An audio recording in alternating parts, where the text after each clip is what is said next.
باب دوم۔ جب یسوع ہیرودیس بادشاہ کے زمانے میں یہودیہ کے بیت لحم میں پیدا ہوا تو دیکھو کئی مجوسی پورب سے یروشلم میں یہ کہتے ہوئے آئے کہ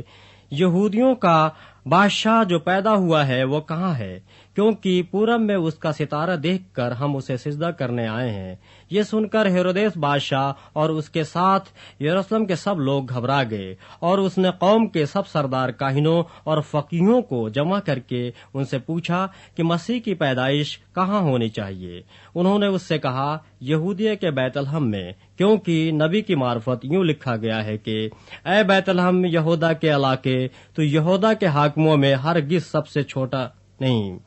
کیونکہ تجھ میں سے ایک سردار نکلے گا جو میری امت اسرائیل کی غلبانی کرے گا۔ اس پر ہیرودیس نے مجوسیوں کو چپکے سے بلا کر ان سے تحقیق کی کہ وہ ستارہ کس وقت دکھائی دیا تھا، اور یہ کہہ کر انہیں بیت لحم کو بھیجا کہ جا کر اس بچے کی بابت ٹھیک ٹھیک دریافت کرو، اور جب وہ ملے تو مجھے خبر دو تاکہ میں بھی آ کر اسے سجدہ کروں۔ وہ بادشاہ کی بات سن کر روانہ ہوئے، اور دیکھو جو ستارہ انہوں نے پورب میں دیکھا تھا وہ ان کے آگے آگے چلا، یہاں تک کہ اس جگہ کے اوپر جا کر ٹھہر گیا جہاں وہ بچہ تھا۔ وہ ستارے کو دیکھ کر نہایت خوش ہوئے، اور اس گھر میں پہنچ کر بچے کو اس کی ماں مریم کے پاس دیکھا، اور اس کے آگے گر کر سجدہ کیا، اور اپنے ڈبے کھول کر سونا اور لوبان اور مر اس کو نظر کی، اور ہیرودیس کے پاس پھر نہ جانے کی ہدایت خواب میں پا کر دوسری راہ سے اپنے ملک کو روانہ ہوئے۔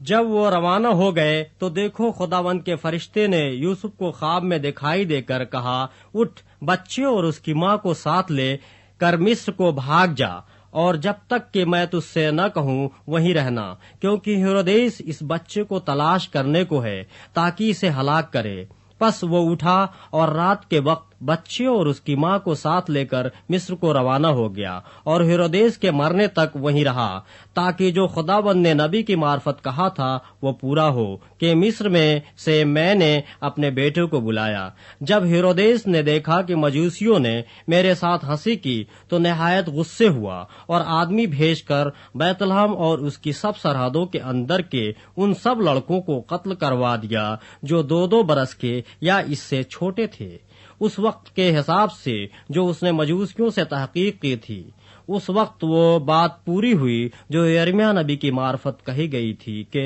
راما میں آواز سنائی دی، رونا اور بڑا ماتم، راخیل اپنے بچوں کو رو رہی ہے اور تسلی قبول نہیں کرتی، اس لیے کہ وہ نہیں ہیں۔ جب ہیرودیس مر گیا تو دیکھو خداوند کے فرشتے نے مصر میں یوسف کو خواب میں دکھائی دے کر کہا کہ اٹھ، اس بچے اور اس کی ماں کو لے کر اسرائیل کے ملک میں چلا جا، کیونکہ جو بچے کی جان کے خواہاں تھے وہ مر گئے۔ پس وہ اٹھا اور بچے اور اس کی ماں کو ساتھ لے کر اسرائیل کے ملک میں آ گیا۔